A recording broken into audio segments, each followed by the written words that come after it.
Hello and welcome to the Everything is Black and White podcast. Time for another episode of Let's Talk About. And you guys aren't going to believe us, but we had this one planned many days in advance. It is Let's Talk About Elliot Anderson. And honestly, we had it planned in. It's not because he's just scored 2 goals against Brighton and won Newcastle United their final game of their American tour. No, it's because we think he's pretty good. We think he is the big debate at the moment. Does he get more time in the Newcastle United first team? Does he start against Aston Villa? Loads of questions were already to be asked of Elliot Anderson.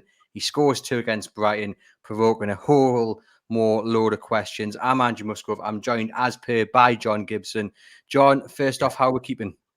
We're keeping very well, and much more important, how are you, mate? You I'm don't look good. bleary-eyed. Well, no, I'm getting enough sleep, and the little one woke up well, I can't remember the timings, but woke up with 10 minutes left of that Brighton game. So I thought I'd log on and watch it, and I saw the important bits. I saw Elliot Anderson score a brace, so it all worked out perfectly. She's working well for the family, obviously. She is indeed, and we were just saying there in the introduction, John. No one's going to believe that we haven't changed the subject.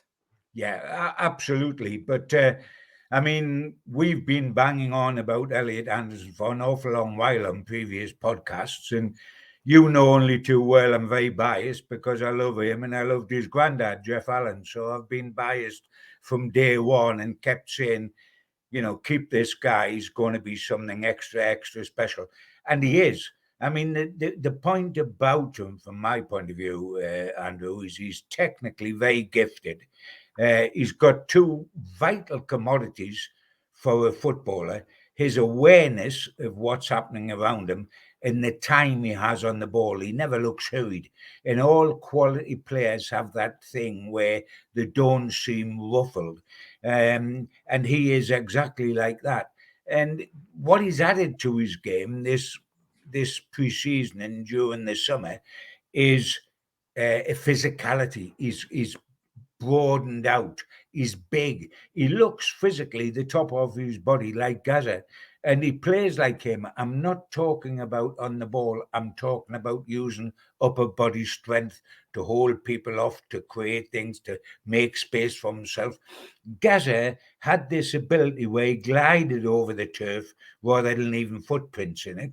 Anderson does that, but at the same time, it's combined with a physicality which pushes other people about. And his upper body strength has become very much like that. I noticed that Eddie Howe said after the game last night that he is top of the fitness parade at Newcastle United. They all come back and had tests. When they come back, he won hands down. That's what he's done with his summer, and he is very, very strong. GAZZA's people always talked about GAZZA's feet and how and his vision, and of course that was his game. But his hidden strength was his strength in depth, his strength in his body, and this guy's got that. And I think this could be his breakthrough season. I really do. It's tough for the boy. If you think our midfield, in theory, has 2 Brazilian current internationals and an Italian current international in it for the 3. And we're talking about Bruno and Big Joe, and we're talking about Tonali. And behind that, there's Joe Willock, who was tipped to play for England at the end of last season. But I'll say this right now: as things stand, if Newcastle were playing the first game of the Premier League season tomorrow, instead of having 2 friendlies, I would challenge Eddie Howe to be able to leave Anderson out of his starting lineup. I think many people would. I think many people right now would pick Elliot Anderson to start against Aston Villa. The other thing he's got, John, because we're going to talk about the Aston Villa game and we're going to talk about Elliot Anderson, really deserving a first team place. But the other thing he's got in terms of his attributes, first off, is he's both footed. The goals are sniped, one with the left, one with the right. 2-footed, yeah, he is, yeah. And that's a really important attribute. Not every footballer's got that. It really frustrates us because I think if you're being paid thousands of pounds a week, you should be able to use both feet. He's got that. He's got the ability to pick out a pass. He's not afraid to shoot. He advances in the positions. You've mentioned his upper body strength. He puts it about a bit. He's not afraid to get stuck in. I think I'm just really excited for where he can go under Eddie Howe, but it does depend on him getting more minutes. It depends on him Yeah. playing much more regularly. He's going to force Eddie Howe to give him more minutes. Good players do that. When you look at good players later in their career, and then you look back to when they started, the manager was always, and I'm talking about the great midfielders of Manchester United when you had Giggs and Beckham and Scholes. The manager was always about to hold them back. Didn't think they were quite ready. Can they quite do it? GAZZA at Newcastle. And then the player forces them to do it. He does what this guy's just done, and then he says, "Leave me out, gaffer." And that's what happens with good players. And the good thing about Elliot Anderson, which we haven't mentioned really yet, Andrew, although we've touched on it, he's added goals to his game. Now, that was the one accusation that was against him, perhaps, was he didn't score enough goals. This kid's 20, by the way. We're talking about what's wrong or what's right. But he himself said, "I want to add goals to my game." Now, he scored 4 goals pre-season. He scored 2 against Brighton. He scored against Villa, and I think he scored against Gateshead. And he missed one of the games, the last one before this, because, of course, they were almost back-to-back games, and Eddie had to change the team. He has added goals to his game, and that is phenomenal. Because a weakness Newcastle United have had over recent years is that we have not scored enough goals from midfield. For the side we are, for the space that can be created in the box, in the opposing box, for the midfielder to come onto, we haven't got enough goals from midfield. And that's what makes sides break through the glass ceiling, is the goals they get from elsewhere in the park, not just the strikers. And this fella is suggesting that he can do that. He comes from a good pedigree, with Jeff Allen and his background. He's a young man that's steeped in football. Ironically, I mean, Jeff Allen was an out-and-out outside left at Newcastle. Although as a schoolboy, he played just behind the centre forward. But at Newcastle United, he was an outside left. And a lot of the time, Anderson last season was breaking into the club, into the team in that position. Although I said at that time on the podcasts, it's a good way of getting them in the team because there's more grass out there without bodies, whereas you get into centre midfield is very congested. But he's always going to be a centre midfielder. He's not a winger. He's too good. With due respect to all wingers, he's too good to play out there because he's got to be where the action is. And he's got quite a future, and so have Newcastle. I mean, he's the senior member of United's Young Lions. When you look at Lewis Miley, who's 17, you look at Alex Murphy that come on during the tour in the States, and you look at Anderson. Tomorrow is very reassuring. What we've got to do in the transfer market is to make certain today's reassuring as well. We still need a couple of guys in, and I suggest the defenders, but that's for another day and another subject. But when you think of Elliot Anderson, you think of Lewis Miley, you think of Alex Murphy, we've got a real chance.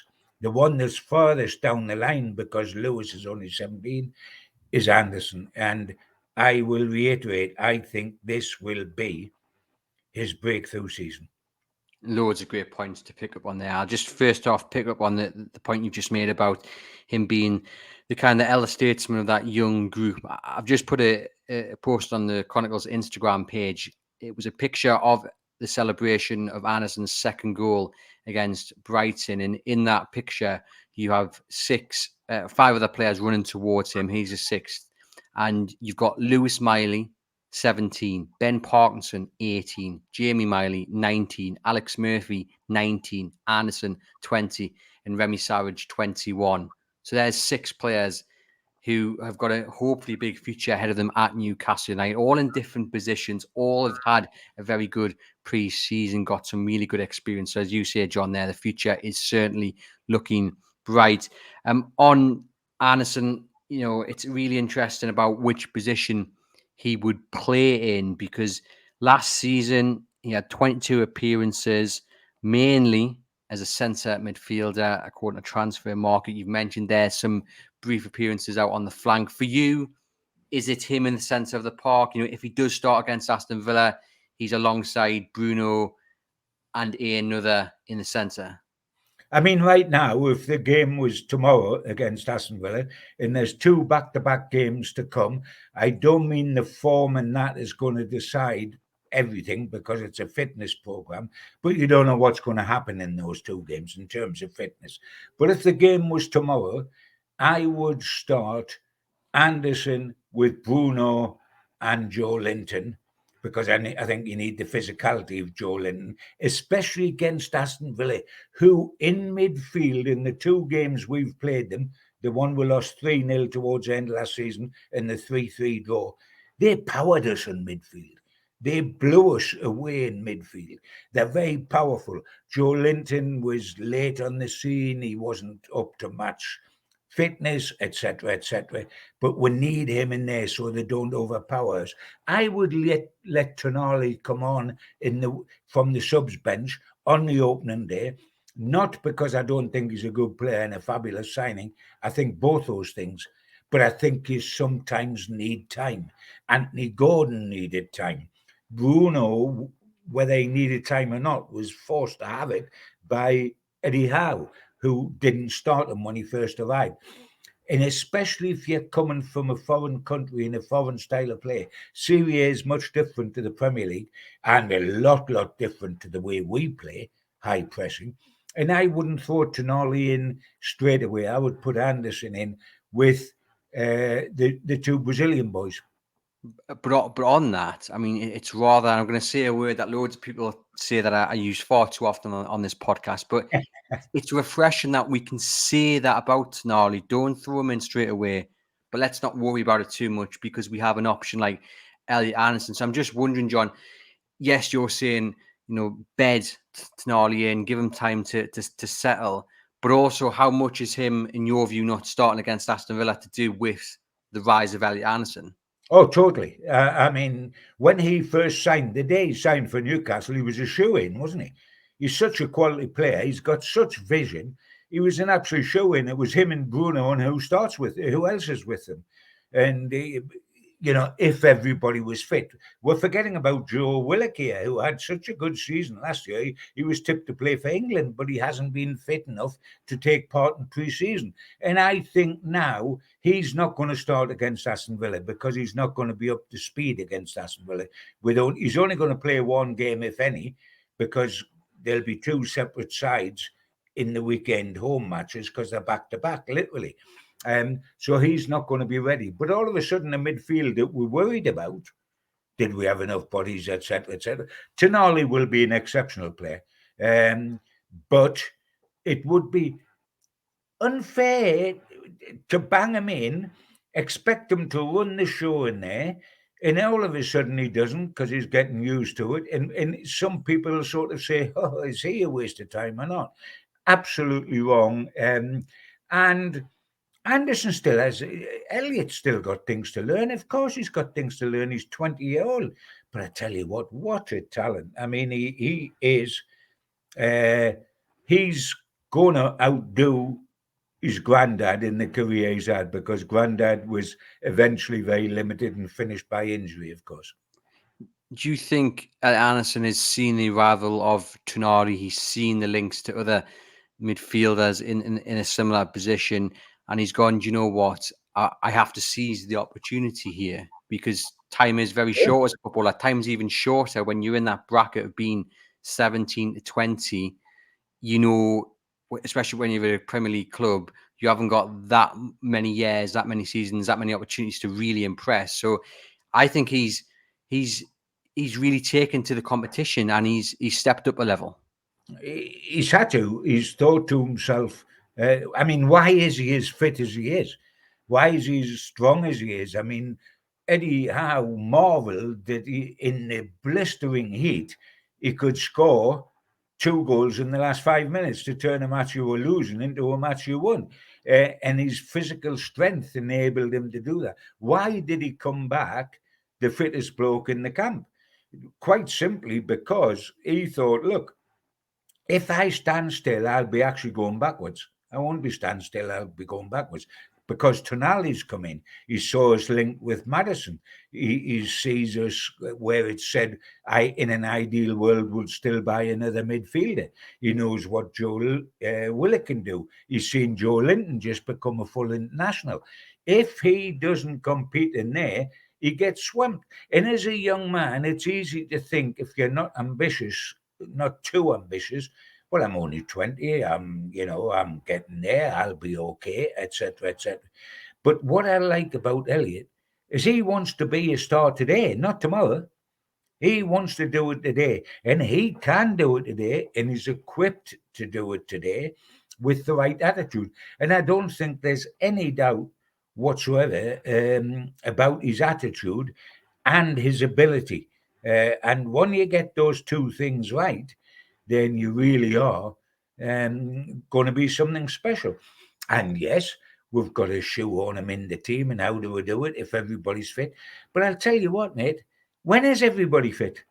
That's the way. For example, on the opening day against Aston Villa, you can now take Joe Willock out the equation to start that game because he's only got one game where he can play, and that's either Villarreal or Fiorentina, because he's not going to play both.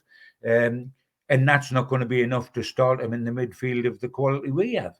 So, and also, by the way, Elliot's looking at this situation and sees Lewis Miley sitting behind him and says, he's on a motorbike, he'll overtake us if I'm not careful. And when you think of Miley and Anderson, what we could have homegrown in that middle of the park, is quite something. I mean, we could end up, and I don't want to push it too far, but when we had Waddle, Beardsley, and Gascoigne as the three Geordie wonder kids, we can end up with that sort of situation again, Yeah, imagine it. But the difference being success, hopefully, will come this time around for Newcastle as it didn't back then. You mentioned there, obviously, Eddie Howe pointing out that the fitness of Elliot Anderson. If you're on Instagram, you would have saw Anderson posting his workout routines during the off season. Yes, he was away on holiday, but he was in the gym. He was working hard. That's obviously paid off really, really well. And you mentioned his attitude, because this time last year, John, we were talking about Anderson needing more game time. He's got to go out on loan. He's got to go out on loan. Similar now being said about Lewis Miley, because that's how he developed them. It's all good being around the camp, but if they're not getting first team minutes, how are they developing? Eddie Howe said, no, he's stopping, as he has done with Miley. He's not going out. He's stopping here. Now, Anderson's slightly different because obviously he went to Bristol, didn't he, under Joey Barton, and he just did absolutely fantastic. He had every right to knock on the door and say, get me a championship loan sorted. I don't want to be playing under 23s. I don't want to just be playing here or there for this first team. I need to play week in, week out. But he didn't. He took what Eddie Howe had to say. He listened to whatever Howe said to him behind closed doors. He brought into the project, didn't kick off. He just took it on board. He played 618 minutes in total last season, which isn't a huge amount, but he worked with it. He went along with it, and look what's happened now. And I think that just shows you that his attitude is absolutely spot on, because other youngsters who maybe have got a bit of an ego and think they can hit the big time sooner rather than later might have kicked up a little bit of a fuss. Sure. And I think that time at Bristol Rovers did him ever so well, because it brought him to the fore, it gave him a bit of experience. He was working under a manager, Joey Barton, who may have lots of things that you can query, but the one thing he could do was play football from midfield. And so he was going to learn under this guy. And he did learn under this guy. I think there is a slight difference between Elliot and Lewis Miley, is that when there's 3 years difference in their age, and Elliot, when he went to Bristol Rovers, was of an age and a maturity where he could go there, live on his own, almost at the other end of the country, and get on with life. You don't want a 17-year-old to go out on loan to somewhere in the deepest south and get buried down there and have to live by himself and train 2 hours a day and then have nothing to do and get terribly homesick. He's much better with his family, learning the game here and getting the odd few minutes here, there, as Lewis Miley will. And Anderson should get more. There is a difference. Anderson jumped upon the opportunity to go on loan to make him be able to come back to Newcastle and say, Daddy, look, I'll give you a taste of what I could do down there. Now give me a chance here and I'll prove it. And he has done. And that's terrific. I mean, and it's even more terrific because he's one of us. I mean, we've talked about wanting Geordies to come through, and we've had Paul Dummett in the past, we've had Sean Longstaff, etc. But I mean, this lad and Lewis Miley could take me to another position where we had what'll be in Gascoigne. And by the way, the reason not we didn't take off then is because we had no ambition. So the three of them left for the top clubs. You know what? Elliot hasn't a leave for a top club because he's got one. Yeah, right. Yeah, I feel a Gibbo column coming on. Yes, I do. Absolutely, mate. It's really interesting. You know, I think there's a quote going around about his goals, and you mentioned it earlier, John. I think he said something like, I've spoken to loads of coaches and they said, what I have to do is add goals to my game. He's gone out and he's done that. And the way he's applied himself, the way he's brought into the pathway that Eddie Howe, Dan Ashworth have laid out for him, Ben Dawson, is really refreshing again for the youngsters like Lewis Miley, like Ben Parkinson, where they can really see how much Dan Ashworth and Eddie Howe buy in to the youth at Newcastle United. And if you work well, you train hard, you listen to the coaches, you put the extra work in away from the training ground, then there is a way for you to get into the first team. Without a shadow of doubt. I mean, Newcastle, since the new regime, have almost done as much bolstering the age group squads as they have the first team squad.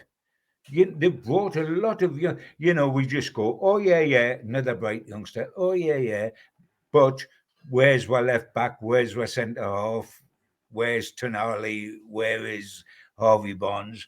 Because that's the important side. But Alex Murphy's a typical example of that. He comes on the other night, totally unexpected, because of an injury to Shaw, and looks the quality player that made us go out and get him from Ireland. And that was the way Dan Ashworth worked as well at Brighton. How did Brighton have so many quality players, sell them, and then there's another bunch on the train in the next taxi arriving at the ground, and that's what they're good at, and that's now happening up here. And Anderson's in the front seat of what's happening now with Newcastle, and it is good to see. He comes from good, not just good Geordie stock, but good football stock. I mean, it's well known that his granddad is Jeff Allen, who was a 60s boy star at Newcastle. In the first ever game Newcastle played in Europe in the club's history, Feyenoord, he ripped them apart. Jeff Allen on the left wing ripped Feyenoord apart, and Newcastle won 4-0. I mean, Elliot Anderson got his debut for Newcastle at Arsenal in a cup, in the FA Cup, as a sub. He was 18 years old. Well, Grandad can say to him, where have you been, son? I haven't made it at 17, the Newcastle first team, because Jeff Allen did. And I mean, Jeff's career was over in a blink of an eye, bless him, because of what happened with injury. But he's got good stock. Jeff Allen was a top talent from Scrub Road, which is in Walker. Elliot is a Whitley Bay lad that come through Wallsend Boys Club. Now, the link to Jeff Allen is that Jeff's daughter, Helen, is Elliot's mum, and her husband is Ian Anderson, who was a good non-league centre forward and was a good coach at local youth level around the place. I mean, he wasn't the superstar Elliot's going to be, or he wasn't the European legend that Jeff Allen was, but he knew his way around the football pitch. He scored goals, so it's that silver thread runs through Elliot Anderson's family, and he's shown exactly what he's about so far, and that's terrific. I mean, I remember that debut when he was 18 against Arsenal in the FA Cup, and I've got the date down here, January 9, 2021. I phoned up, and he come on as a sub. And I think he actually ended up playing 40 minutes because we went into extra time, so he played that as well. But I remember phoning his granddad up after that, and he was absolutely thrilled to bits. He said he was sitting in the house with his current wife, Katie, watching the game, and he said, I couldn't believe it when I suddenly saw Elliot behind Deandre Yedlin because he was going to come on, and said he was jumping up and down and shouting at the telly. And I mean, Granddad has lived in Mansfield. What happened after his career finished very early at Newcastle? He went into coaching, coached Newcastle reserves and various jobs within St James's Park. Then Stuart Bohm, who you might remember the name, who was a centre half at Newcastle, become a manager, and Jeff Allen was his number two, and they went to Mansfield to take the Mansfield Town job. When that eventually didn't work out, and Stuart got the sack, which comes to every football manager if you're around long enough, Jeff decided, I've had enough on the treadmill. I'll just quit now. But he continued to live in Mansfield because he'd set up house in Mansfield. A lot of people these days keep their base, don't they? And go and live in a hotel or rent an apartment or something. But Jeff lived down there and stayed down there. And after I phoned him after Elliot's debut against Arsenal, he was talking about how we used to go and watch Elliot play for Newcastle United under 13s, 15s, and 16s. Whenever they played in South Yorkshire, which was getting towards where Jeff lived, he would travel up and watch him play. And he said, so proud of him. He's living the dream I lived, but I pray that it'll go further than me, both in ability and in luck. I.e., he was finished at about 23. I mean, he had this sensational debut against Feyenoord, and then 6 weeks later, or less than 6 weeks, gets an injury away to Nottingham Forest. And there's a quiz question there because he played and he was injured against Nottingham Forest, but it wasn't at Nottingham Forest. It was at Notts County. Why? Because the Forest ground was closed because there'd been a fire in the stand. So it's quite a trick question. How on earth do you play against Nottingham Forest but not at Nottingham Forest? And that was the match when Jeff was finished, and he was still just a Ben. But he is now living his career again through Elliot. Yeah, fingers crossed Elliot avoids a similar fate to his granddad. But I can't even imagine what Jeff's feeling now watching Elliot, not only play for the first team on a more regular basis, but grabbing the headlines, and deservedly so, and seeing the comparisons to GAZZA and what have you. I mean, he must just be proud as punch. I tell you what, Jeff, just sorry to interrupt, Jeff will be in bed now, mate, because we're doing this early on Saturday morning, and he'll have stayed up overnight in the hope that he could see him have a good game. And then I don't know if he would get to bed at the end of the game because he'd be too excited to sleep, having seen him score 2 goals. Yeah, yes, indeed, no doubt. And then he'll have it on record, and as soon as he wakes up, he'll no doubt be watching it again. We've briefly mentioned, John, about the way how Beds players earn the likes of Bruno. Is he going to do the same with Tonali? He's kind of done it with Anthony Gordon to a similar extent. He's done it to an extent as well. Yeah, and he's done it with Anderson in many ways, because a lot of people were calling for Anderson to become more of a regular face, whether it just be off the subs bench. Last season, early on, there was a lot of calls for him to be much more heavily involved again towards the end last season. But Eddie Howe, what I like about him, he doesn't really listen to the noise. He's clearly got ideas and he sticks to his guns. And yes, he acknowledges it, what people are saying. I'm no doubt he hears it, but he never really seems to change or deviate from what he wants to do. He's not influenced by it. But I guess the way Anderson's performed this pre-season, we're sitting here talking about him being an early cert for that game against Aston Villa. Does it prove that Eddie Howe's approach to Elliot Anderson and the way he's developed him, the way he hasn't just thrown him in, the way he's given him little bits of minutes here and there, it's paid off and it was the right approach? Oh, I think it is the right approach, especially with young players. And as you say, Eddie is very deliberate in mapping out which way every player is going to go. But good players force managers to make decisions that might appear to be reluctant initially to make, and they force great managers to do that. Ferguson's done that. Pep's done that. Wenger did it. It happens to the top managers because they're forced into situations. I mean, that has happened at Newcastle. There was a great reluctance last season to play Wilson and Isak in the same side.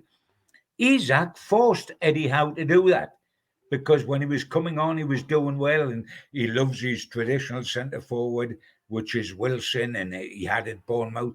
But Isak played so well that he had to find him another place in the team, which was out on the left wing, and to get them both into the side. He forced that situation. Anderson is now not just rapping on the door, he's taken a double barrel shotgun to the door and blew it off its hinges and said, you've got to play me. That is what Eddie wants, but it can quicken up your thinking and quicken up how things are going to happen. And I think Elliot's done that. I'm not meaning that he's going to go in against Aston Villa on the open day of the season, be a sensation for all 38 games in the league next season and in Europe, and that all these other players aren't going to get a sniff. And by nature, I always remember talking to Supermac when he was manager at Fulham. And he said he used to put a kid in, He was never afraid to put kids in. And he put people in like Paul Parker, who then went on to got a transfer to Manchester United and play for England. He brought through all these kids. But he used to say, I'd stick them in the side, play them for 6 games. After about 6 games, I would pull them out because the form would just be dipping that little bit. It will have just caught up with them. Pull them out, give them a rest, replenish them, put them back in. It's going to be like that for Elliot Anderson. It's going to be like that more so for Miley at this stage of his career. That's the way it is with young kids. But Elliot Anderson is going to be round the team. He's going to get more starts than he got last season, and he's going to get more minutes than he's got last season. Do we have to be careful, John, about not getting too far ahead of ourselves? We can sit here and say he's going to be a superstar. He's had a fantastic pre-season. But is there a danger that we, as a fan base and as journalists, hype him up too much, put too much pressure on him? Or do you think he's got enough about him that he can handle that? He probably maybe even expects it.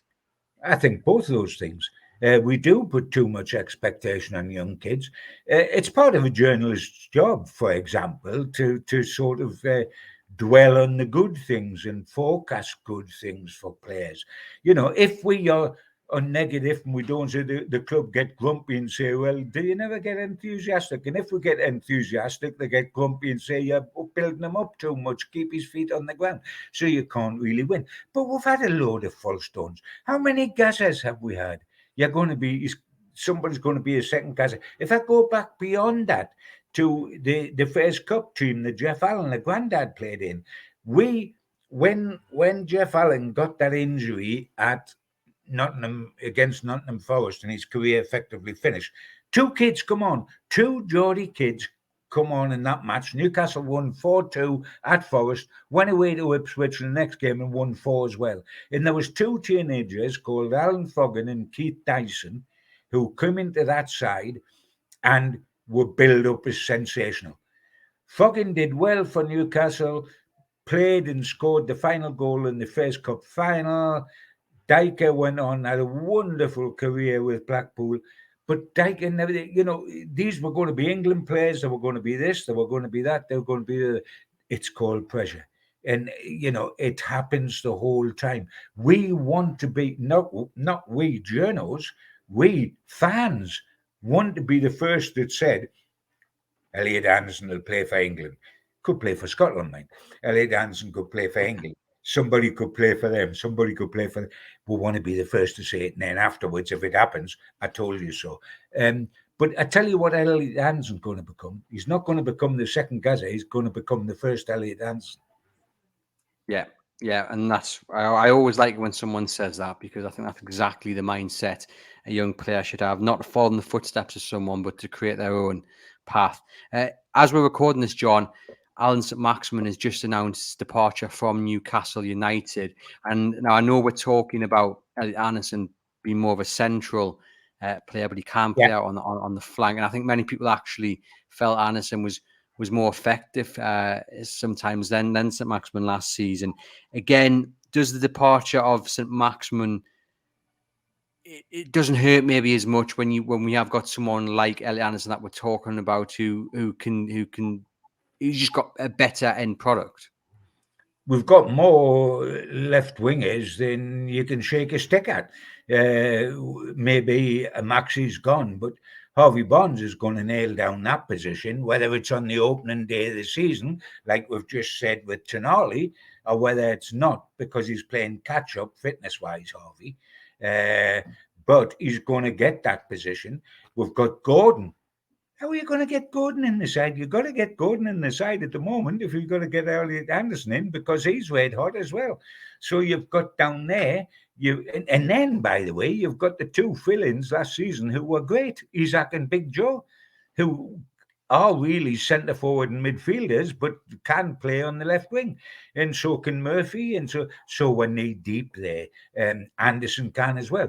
As I said earlier in this podcast, that was a good position for Anderson because there was a lot of grass around him when he was a kid. And in centre midfield, it's like sheep in a pen. In the centre midfield, you're standing shoulder to shoulder with people. It's difficult to get the space to play in, but that's going to be his position. He's not going to be a wide left player.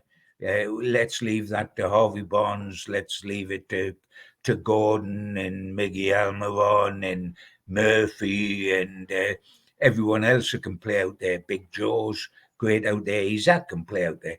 But you know what's happening? What's fascinating, really, is that if we look at picking the side, our own individual side for the opening day of the season, isn't it wonderful? Because all of a sudden you want to get Anderson in on the team.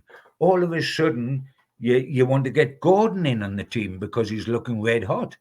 But you're also thinking Harvey Barnes has got to play. Maybe Tonali's got to play. Now, if Harvey Barnes plays, it's Wilson or Isaac at centre forward. It's not Wilson and Isaac in the front three.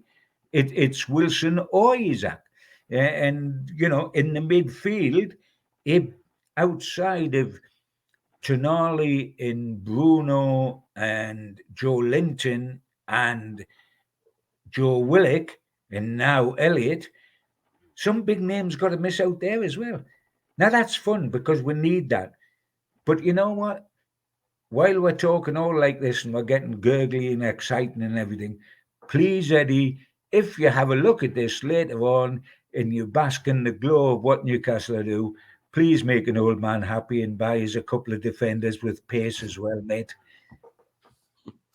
Hopefully, if he's listening, he'll do just that. All that remains to be done then, John, is to ask you, and I think I already know your answer, but does Elliot Anderson start for you against Aston Villa on the opening day of the Premier League season? Right as things stand at this moment, without a question, I would go with, if I was picking today, but we can't see into the future as what happens in the back-to-back matches. I don't mean results-wise, but I mean injury-wise, etc., etc. But Willock's not quite up to scratch. Tonali, I think, would benefit by coming off the bench. Though what a fabulous player he's going to be. I would play Anderson and Bruno and Joe Linton because we need physicality in there, especially against Villa's midfield, because that's their big asset. So my answer is yes. And don't I feel pride at saying that? Because having talked to Jeff and known about Elliot from being a little babby, because of Jeff, little lad from Whitley Bay, who's done so well. Isn't it fabulous to talk about him being in the side? But we could do another one saying, another 3 podcasts saying, and Gibbo, what do you think? Should Gordon start? And Gibbo, who should be the centre forward? Wilson or Isaac? It's wonderful to do that. Well, I mean, I always say midfield, pre-season doesn't matter results-wise, and of course it doesn't. but were unbeaten in 5 pre-season, which is not bad because we're showing tenacity. Do you realise that on that tour of America, where we had a 3-3 draw, etc., until little Elliot Anderson, not so little Elliot Anderson, young Elliot Anderson, scored the winner in the 91st minute, we'd never led in one of the matches. That's the first time Newcastle had been ahead. They'd come from behind for 2 draws prior to that and were 1-0 down to, which tells you one thing, and that is the Geordies don't give up. The other thing is, aren't we pleased about Elliot Anderson? And the answer is a definite yes. Certainly are. And I did say the last thing to do, but actually what I'm going to do is just quickly read through some of the comments from our listeners. People got in touch on Twitter. We've got Andrew who says, I have little doubt that we'll see Anderson get more minutes this season. Guaranteed starter for domestic cups and likely to play in the league when we have Champions League games coming up. His ability to play centrally in addition to the wings is a huge plus for our depth.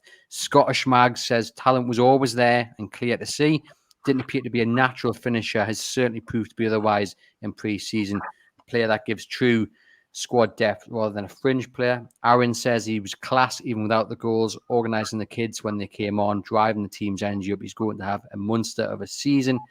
A. Gladys says an absolute star. Joey Barton called him special, and he made a point to mean it. Geordie Maradona is not a monkey for this lad. It seems to be what he aspires to be. And Steve says that was such a composed, mature finish for the game winner against Brighton. So excited about the future with the club for Elliot Anderson. Everyone's just buzzing about him, John.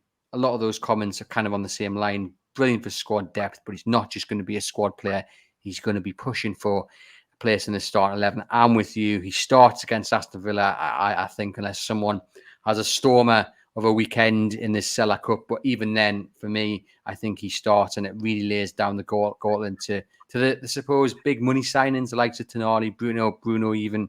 And it is a wonderful dilemma to have. Really excited about Elliot Anderson, really excited about the new season. I can't wait for our first match preview in a week or so's time as well. It's been a pleasure as always. I've been Aaron Musgrove, joined by John Gibson. Please remember to hit that follow button on your podcast provider and leave us a rating and review, and head over to chroniclelive.co.uk for all the latest Newcastle United news.